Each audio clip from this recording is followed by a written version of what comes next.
You're listening to Wildlife Control Consultant, where we provide research-based information on all things related to vertebrate pest management. Hi everyone, Stephen Vantassel here, Wildlife Control Consultant, bringing another podcast of the Wildlife Control Consultant podcast. All right, a little redundant there. Welcome aboard. Glad to have you on. Glad to have you watching. If you're wondering what the Wildlife Control Consultant podcast is all about, well, we deal with research-based information on all things related to vertebrate pest management. That is, animals with a spine. So if you're interested in that kind of information, well, you've come to the right place. So please take a few moments, if you would, subscribe to the channel, ring the bell so you can be notified of my future uploads. I tend to publish about once a week, and I'm available from a couple of different locations where you can download the video. So if you have questions, comments, thoughts, yes, even criticisms, you can reach me at wildlifecontrolconsultant@gmail.com, wildlifecontrolconsultant@gmail.com. And if you want to be on the show, we'd love to talk to you about that. You can certainly view my podcast on how to be on the show. That was published back, about 2 months ago. And you can take a look at that and see if you want to be part of the show. But we're always looking for guests to talk about various things related to vertebrate pest management. All right. Well, just a reminder of some of the books and services that I provide through the Wildlife Control Consultant Company. So here's some materials. Definitely check it out. You can just go to wildlifecontrolconsultant.com and learn more about that. All right. Well, what do we want to talk about this week? Well, this week I thought I would talk about animal activists. And so those of you who've been following my show know that I have in the past talked about basically mistruths, lies perhaps, that the trapping community tells the public and themselves, and I debunked several of those.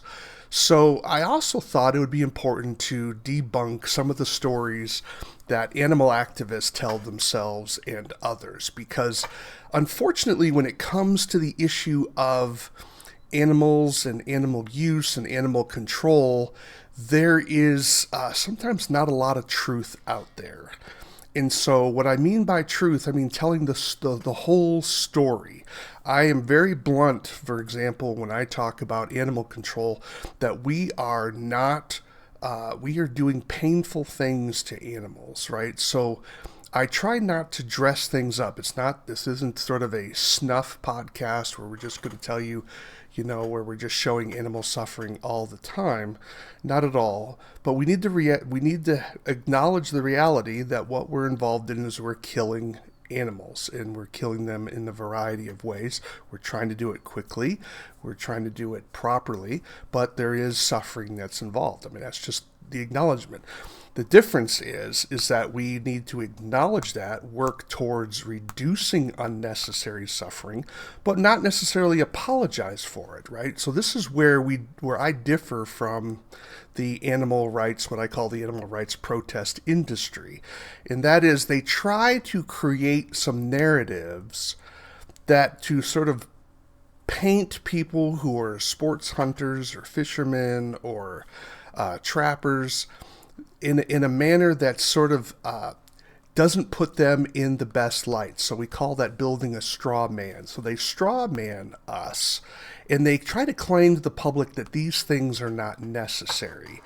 And so when people don't have the full story, they get what's called a narrative, right? And so what I want to do is debunk some of the ways they structure things today and give you some ideas where I believe that they're wrong, and I would argue that they're actually anti-environmental, right? So they try to wear the environmental mantle, but I would argue that they're not environmentalists, right? So they try to claim it, but they're not. So maybe some greenwashing is there. All right, well, let's get started. And this is where I already opened up, and it's called framing. It's how do you situate the story? In other words, what are the assumptions that are sort of embedded into how you're telling your perspective? Think of yourself as a teenage child, and you're talking to your parents, and you're telling them the story in a manner that makes you look good, maybe you're throwing your friend under the bus when the fact of the matter is you were the one who instigated the issue, but you're going to throw your friend under the bus. That's sort of a framing situation, right? Where what you're saying is true in as far as it goes, but you're not telling the entire story, so that therefore the impression that someone receives is a distortion of the reality. And this is a hard thing in America today. And I would think because of the rise of, let me get my phone out here, because of this, right? So we have become a less literate society. And because we're always interested in snippets, we don't have the mental endurance to listen and follow an argument into its entirety. And so this is where the animal rights protest industry really has an advantage, because they can throw out these terms, cruelty, bad person, there's a better way, without giving the public the entire story, right? And so people who aren't necessarily bothered by animals at that time, so, oh, we don't need to kill animals, this is terrible, why are we doing this? When in fact, when there is a situation that they're tied to, all of a sudden they begin to see better. But there's still this sort of anti-animal use in our country because we're in a modern age, right? If we were back 150 years ago, the animal rights people would be on the back foot. So the culture has certainly changed, but the facts haven't changed, right? And so the realities haven't changed. So a phrase that you want to make sure you understand, and that is, a simple lie is easier to believe than a complex truth. And so it's harder to soundbite a complex truth. And so what you have is animal rights protest industry activists will throw out these little snippets of information. They'll have a picture of an animal that, is in a trap and it's looked terrible. And all of a sudden, aren't these people that trapped it so evil? Rather than telling the entire story to put things into context. You may still disagree, and that would be okay. I mean, I would disagree with you, but at least you have the total picture rather than simply a snippet. Okay? And so we're going to try to broaden things out here a little bit. So what is one of the stories that animal rights protest industry activists tell the public? Well, they argue that humans can live in nonviolent harmony with animals. Doesn't that sound good? Doesn't it sound wonderful? Warms your heart, right? Well, is that really true?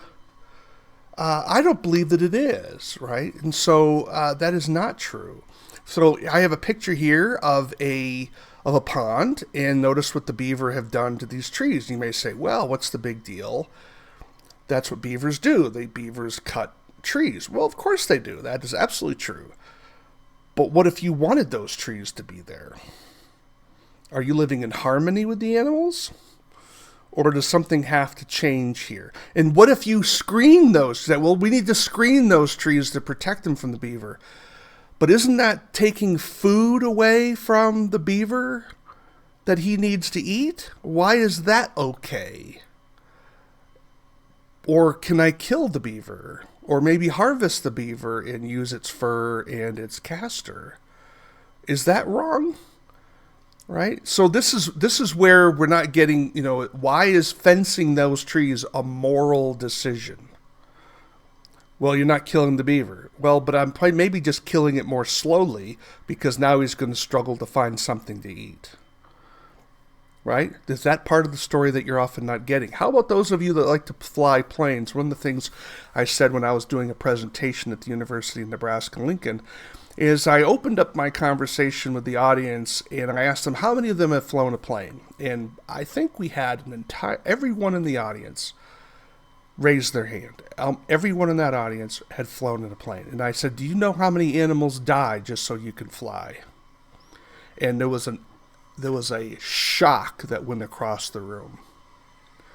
You see, just because you don't see animals getting killed doesn't mean they aren't getting killed. You may remember the miracle on the Hudson where geese went into the engines on that plane, and thankfully, the pilot was good enough to be able to land it on the Hudson without any human mortality. That often doesn't happen, however. People have died from bird strikes, and so if we're not managing birds around airports, and sometimes that requires lethal control, you say, why don't we just scare them away? Well, because sometimes the scaring doesn't work as well until you kill a few of them. And so by killing a few of them, sometimes that makes the frightening device work a lot better, right?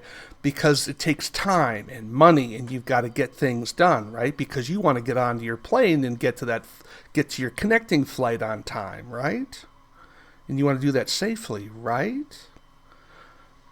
So is that an okay way of killing animals? Right? And so I had an argument with an animal activist, and he said, well, we did not protest the culling of birds at this particular airport. And I said, that's wonderful. But I said, the question was the culling of those birds morally correct? And of course, he didn't answer. Because that would require him to acknowledge that the killing of those animals was proper. We didn't protest it. Well, that's not good enough. Is it right or is it right? Silence could be understood as consent, but they should have affirmed the activity, right? And so this is where Animal Rights Protest Industry Act. You say, why do I keep calling it that way? Because these people are in a business, in my opinion, and they're in the business of protesting. If we want to talk about solving problems, I'm all about solving problems. Let's talk about solving problems. I talk in my podcast about so-called non-lethal controls and about habitat modification and how people maybe can get a little bit of tolerance. I think people kill snakes, for example, far too quickly, right? Because of an inordinate, ungrounded paranoia, for example. I actually believe that I would support my taxes being increased just to give people the therapy they need to get over their snake phobias. Okay? That's unusual because I'm not a big fan of taxes. But nevertheless, I'll have my taxes increased if we can somehow solve the fact that people just they need to stop killing snakes willy-nilly the way they do.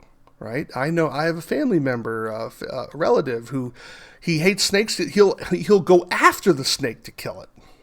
Right? Why? That's something wrong with that, right? Where the snake isn't doing anything to him. He's just always got to get rid of the snakes because he hates snakes. I mean, it's ridiculous. This is something that I'm all in favor of that, but these people who are the animal rights protest industry activists, they're not really about solving problems. They're just basically sort of an anti-human. Humans they see as the problem. And if you push hard enough, you will find that they really do hate people. And so I'm not going to get too philosophical here, but you just want to recognize that there is an association. I'm not saying every animal activist is a fascist. That's not true. But sometimes people don't understand that there are certain connections with fascism and its view of people that the animal rights protest industry movement has. Now, understand there's a lot of people that are that's a gradient, it's like a rainbow, right? You have sometimes the leadership in the animal rights movement have a different view of things than someone who's a foot soldier in the movement. Okay? Sometimes people they think they're animal rights activists because they just like animals. Other people are full-on ideologues. So make sure when you talk to people, you have to find out where they are on that spectrum, because sometimes people just hold inconsistent beliefs. And they haven't thought through to be consistent and logical in their views. And so they may support an animal rights protest industry organization, but they don't understand the full totality of what they're supporting. Right? And so understand that this can be complicated. So make sure you're respectful of people, even when they have wrong beliefs. Okay? All right, well, let's keep going. So one of the myths that animal rights people have, and this is a common myth, even among people that aren't animal activists, and that is they believe that natural means non-human. I had this sort of discussion with a professor at the University of Nebraska, and I said, if we're all evolved, and this person believed in evolution, and that I said, so if we're all evolved, then why is natural meaning non-human if I'm just as much a production of nature as a non-human? And he had to look at me for a moment, and he had to think about it, right? What is it about humans that when humans do something, it's considered not natural? But if we're all products of evolution, then how am I less natural than the dog or the raccoon or the deer or the lion or the wolf? How am I less natural? So why is my decision about doing something less moral than the lion? And of course, I haven't been able to get an answer to that. Of course, one of the things they may say is, oh, well, we can choose differently. But why do I need to choose differently? Nature has made me this way, right? So this is the problem. And, I'm not an evolutionist, so I believe that God created the world. So the world's not an accident. And so I don't believe humans are animals, right? So I completely understand that non-human, that human means non-natural, because I am part of nature, but I'm also above nature. Why? Because I've been created in the image of God. But people that don't believe that, what is the logical foundation for their argument here? I would argue they don't have one, right? If I'm an animal, if I'm just an animal, then why can't I act like one? Right? Now, as a Christian, I would say I'm not an animal, so I shouldn't act like an animal, right? I'm created in the image of God, so I've got to act the way God wants me to act.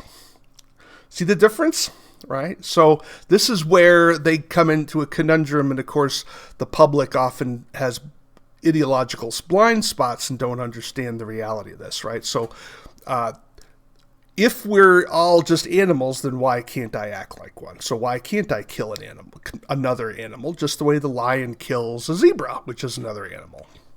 Okay. Of course, here is where they really try to pull on the heartstrings. Trapping is cruel. This is a billboard that was done in Montana, trying to stop the wolf hunt, basically, and also trapping in general.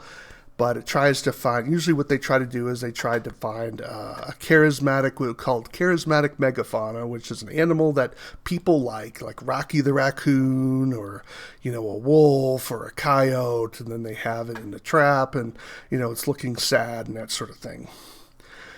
Or they'll show a picture maybe of a trap like this, with has teeth on it, and of course teeth have been banned in I don't think there is any situation where tooth traps are allowed. Those have been banned a long time ago. But the point is that they will say the trapping is cruel and unnecessary. Well, that begins to raise the question of what exactly is cruel. So remember, the goal of trapping, footholds are live traps. Footholds are designed as restraining device, and they're actually the most versatile trap built, with hands down, right? So there's no trap that's more versatile than the foothold. And the reality is that sometimes people don't realize is that footholds have been used to restore river otters to many parts of their habitat throughout the United States.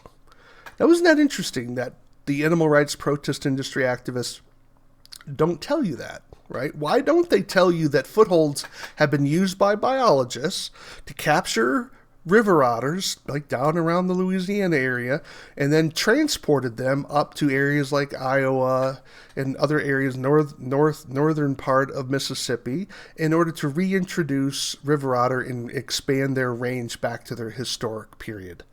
Why didn't they tell you that? And you say, well, they could have used cage traps. Well, that's true. They could have, and they tried. The problem is that river otter had a greater tendency to break their teeth on the cage traps. And if a river otter, of course, hunts with its teeth, and breaking its teeth, it's not like they grow back. And so they found that using footholds was a better option. You say, well, they were using padded footholds. Yep, they did use padded jaw footholds.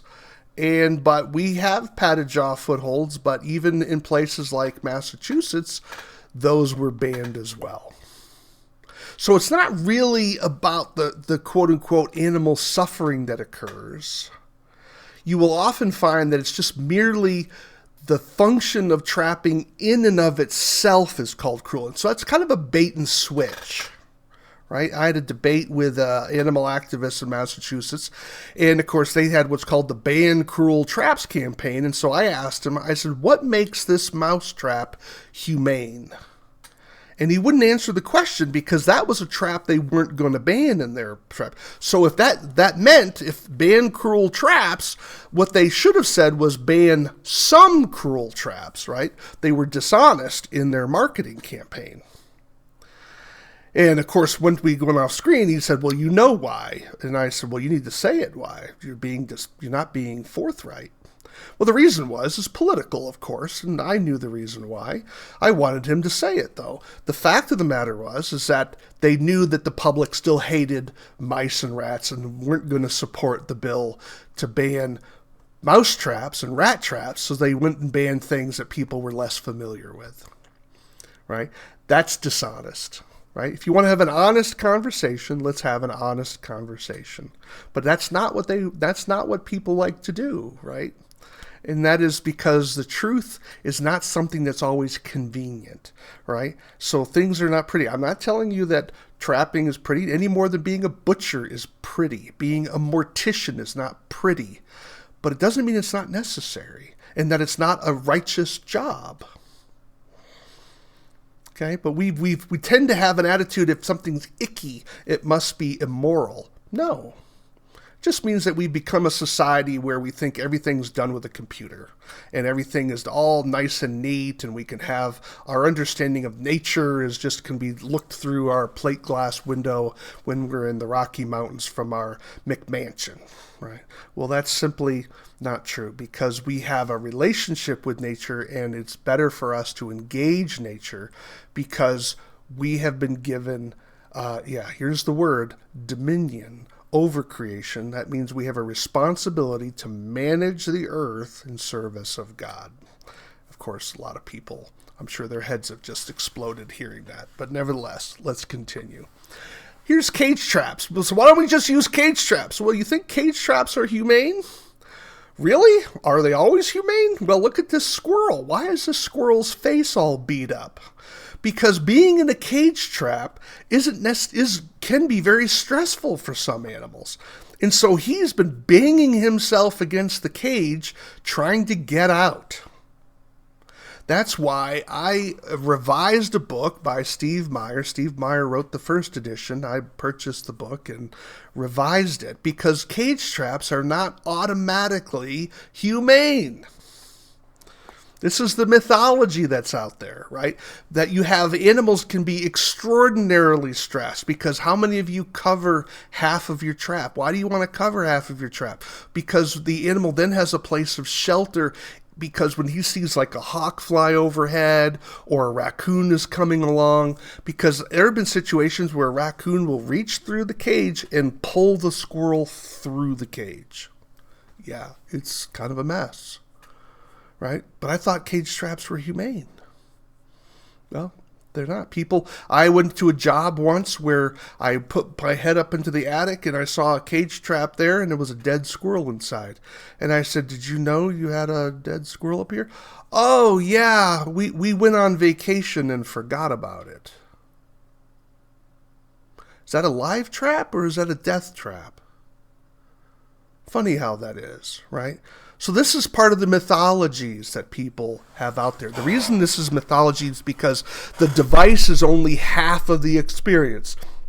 The experience of the trapper is part of how well a device is used. And the problem is the animal rights activists try to ban the equipment without thinking broader about the training and skill of the user.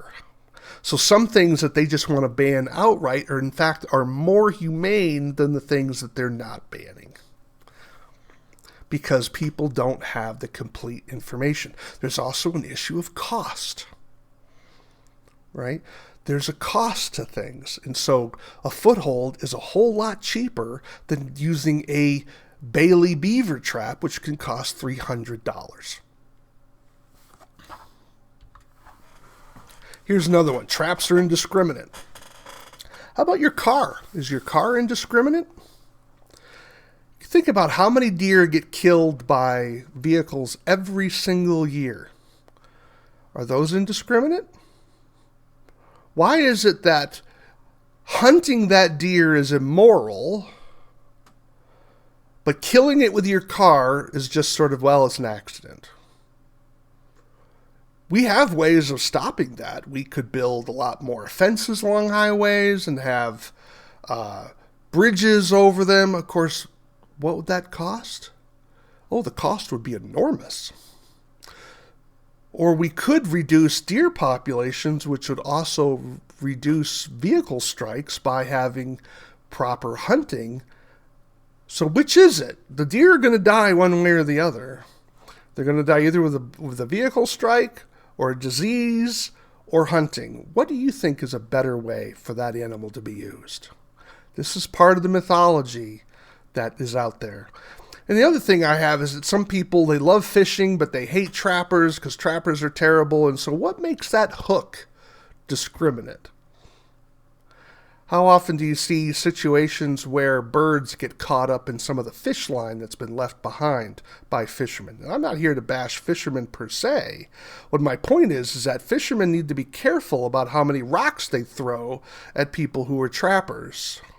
See, remember there's a hierarchy, right? Remember the hierarchy I gave in an earlier podcast, right? You have your big game, you have your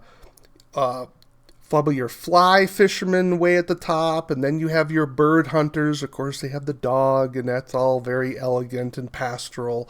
And then it goes to big game hunters, meat hunters, fish meat hunters, and fishermen, I should say. And then it goes to people that are maybe just sort of regular meat hunters, and then trappers, and then Hitler.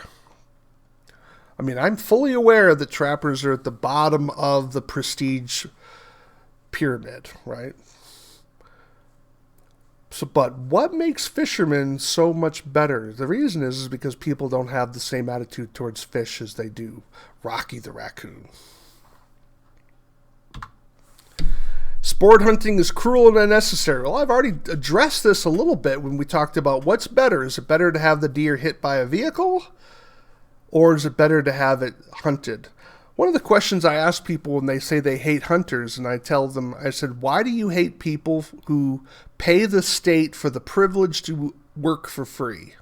And they usually take a few moments to try to process that. Because either way, the deer are going to be controlled one way or the other.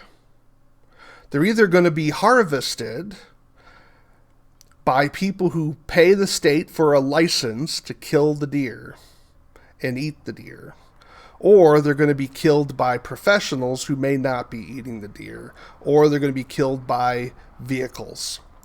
Did you know that we have more deer today than when Columbus came to the New World? A lot of people don't know that. So is that a good thing or is that a bad thing? There was a time in Nebraska, for example, where they had like 20 deer. That was a turn of the 20th century. So the late 1800s to the early 1900s, Nebraska had like 20 deer. So how is that possible? Because there were no regulations and people would hunt deer to feed themselves. And there was a lot of hunting. So when you're hunting deer year round, that means there's a lot of fawns getting taken and animals, they're killing females and males and the whole thing. There's no management. So what is better? Is it better today or is it better back then? Not a lot of deer damage when you only have 20 deer in the entire state. Of course, these are inconvenient facts that get in the way of the narrative, right? Deer strikes. I already talked about that. We're going to kill the deer one way or the other. They're either going to die of disease, or they're going to die from deer strikes, or we're going to harvest them. What is the better way to go? This is where it boils down to opportunity cost. Well, people say, well, we should use birth control on the deer. Really? Do you know how expensive that is? And I'm always fascinated in America how we have so much money to be spent on giving birth control to deer, which, by the way, has to be given to them by injection.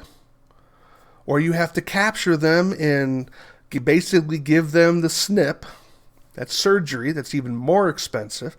And if you give them the shot, usually there's a bio bullet that they would shoot at the deer. It injects it, or they would dart them. So that means you have to dart that deer every 2 years in order to prevent it from reproducing. You know how much labor is involved in that? How much money is involved in that? And of course, you can't eat the deer afterwards, should it come to that.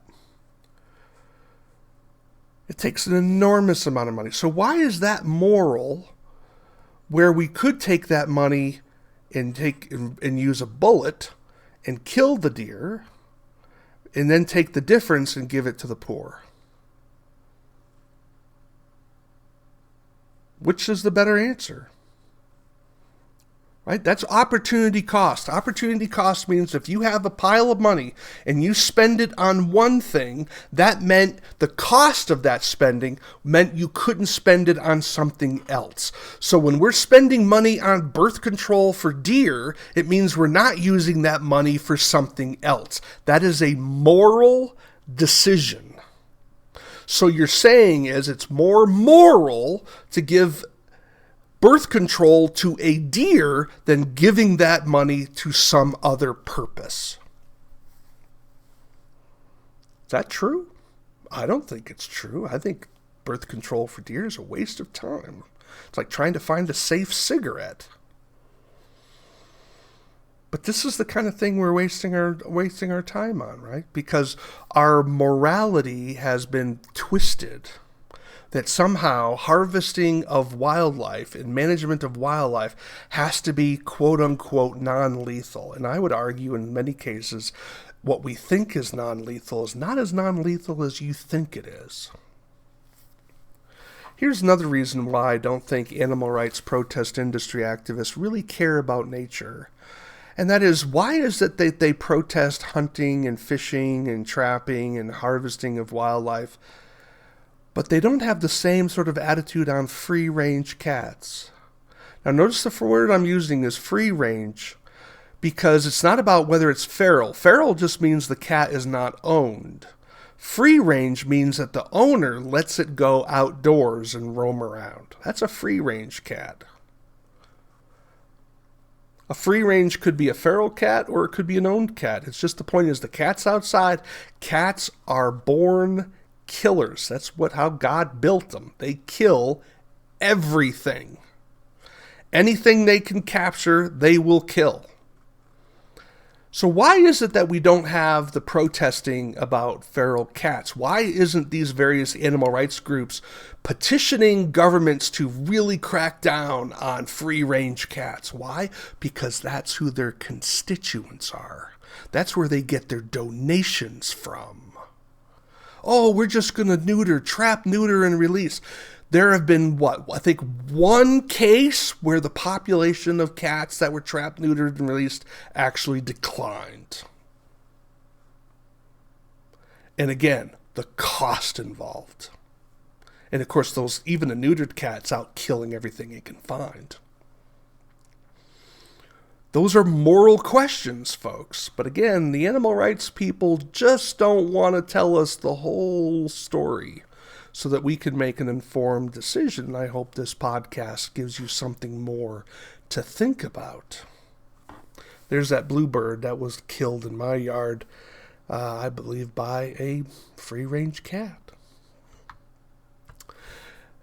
Here's another myth. Vegetarianism can solve world hunger. First of all, the only reason why we have world hunger in America is, in the world, I should say, we don't have hunger really in America. We have hunger in the world because of corruption of corrupt governments. One of the things that always fascinated me was you had a situation like in Pakistan where they had all this money to pour into a nuclear weapons program, but they didn't have enough money to take care of people with a flood. Isn't that interesting? Why is that? Because they couldn't make peace with India for some reason, right? Because of the Kashmir. Couldn't make peace with India over Kashmir. So they have to have a nuclear weapon because India has a nuclear weapon. Really? Choices matter. When you have governments that rip off their people and have so much corruption in their governments, then you wonder why they're starving, because you have to bribe a police officer in order to get justice or to avoid being treated unjustly. You hear stories of people having to go to Africa and they have to have cash in their pocket in order to bribe the person as they're trying to get into the country. Why is that? It's corruption. Right? And so you don't think that has an impact on production of food and how it affects the economy, where you have governments that just simply aren't moral. Part of the reason why America is as successful as it is because we have a fairly decent legal system that, for the most part, there's some justice involved, right? You have different rules, and we enforce it because we actually fight corruption. Yeah, do we still have corruption? Sure. But again, it's all about the margins, right? It's about how much corruption there is. We still prosecute politicians, where in other countries they prosecute their opposition, whether they're guilty or not, right? That's corruption. So we have plenty of food in the world. But people are hungry. Why? Not because there's not enough food, but because there's inadequate transport, there's inadequate economies. We got plenty of food in the world. And part of the reason when people do have some hunger issues is because they don't kill enough rodents. Right? So this is the other thing that the animal rights people don't want to talk to you about. Right? Is, when we talk about rodent control, because mice will contaminate, rats will contaminate far more than what they eat. So, like, for example, I think they said 10% of the food production in Southeast Asia is consumed or damaged by rodents. 10%. Wow. So what do we do with those rodents? Going to build a wall or a globe over your farm to keep the rodents out? Yeah, that's not going to work, is it? Again, these little facts that just sort of get in the way of the narrative that we're going to live in harmony, whatever that is, with these animals. Being vegan means you don't kill animals. Well, this is something that vegans may not want to know, is if you've ever been on a combine and you watch the mice jumping out in front of the combine as they're trying to harvest the wheat. You think all the mice are able to get out of the way? Or do you think maybe a few mice get caught up in the combine? To live is to kill. You cannot live without killing something. Either you're going to kill it directly and eat it, like with a hunter, or someone else is going to kill it, or they're going to kill an animal that's eating the vegetables that you're trying to eat because they're trying to keep their vegetables from being eaten by another animal. You're involved with killing, either directly or several places removed. Period. This is those inconvenient facts that people don't want to deal with. Now, if you want to talk about proper ways of doing some of this, happy to have that conversation. But again, it boils down to money. If the solution is so expensive you can't afford it, then what do you do next? I would argue perhaps your moral guidance is twisted.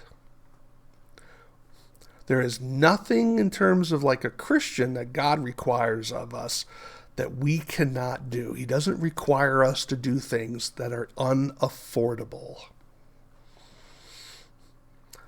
That's the difference. But maybe your God tells you something different. But I'll leave it there.